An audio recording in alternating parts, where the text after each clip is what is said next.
Kat was the first person I met at uni, and I think we did things in parallel, not meaning to, but that's just kind of what happened. That's how our friendship was. And I remember in third year, particularly, when we lived in Lenton, that was a particularly difficult year, not only for it being the third year of uni, but for everything that happened to both of us. And again, it was like it happened in parallel. Over the summer, I'd broken up with my boyfriend of 4 years. We were still on and off when I went back to uni, but I remember the feeling of heartache. It's like nothing you can describe to anybody or tell anybody.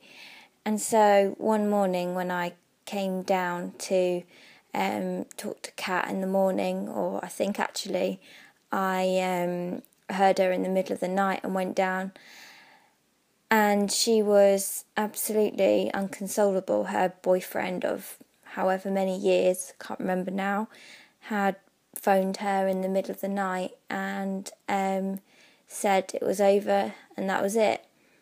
And I think in a way it's one thing to go through heartache yourself, but it's another thing to see it in somebody else and know there's nothing you can do and there's nothing you can say ultimately that's going to make that person feel any better.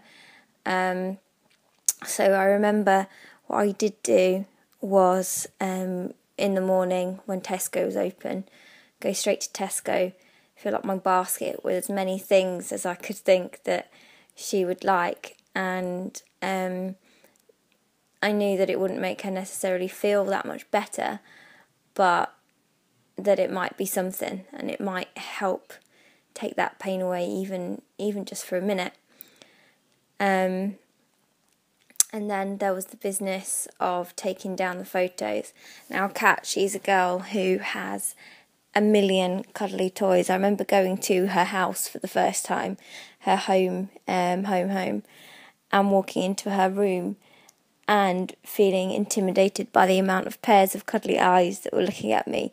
And then she said that she had taken about half of them out to make space for me to stay. She had a lot of photos. She had a lot of her and her boyfriend and a lot of things that would constantly be staring down at her and reminding her of what happened. So when she went out, me and the other housemates had an operation clean up. And so we took down all the photos of them together. We took everything away that was from him, and it lived upstairs in another girl's room for quite a long time. And in place, she absolutely adores pigs. That's another thing to know. So what we did is we put pigs and other pictures up in places where there were now spaces. So that was that really, and I think the rest of the year, I kind of broke up again with my boyfriend of that time, and we both went through our phase, I think, really, of late night recoveries, of trying to feel better and go out and do our own thing. And we had these kind of similar experiences, which other people in the house, having boyfriends, didn't really understand, I think they thought, oh, silly Kat, silly Lucy, what are they doing again? But I think that I'll always remember that kind of connection that me and Kat had that year. And I think what's nice is now we're both in good places, but I know that part of what's made me as happy as I am today is that time of turbulence and not knowing that everything is going to be okay, because I think that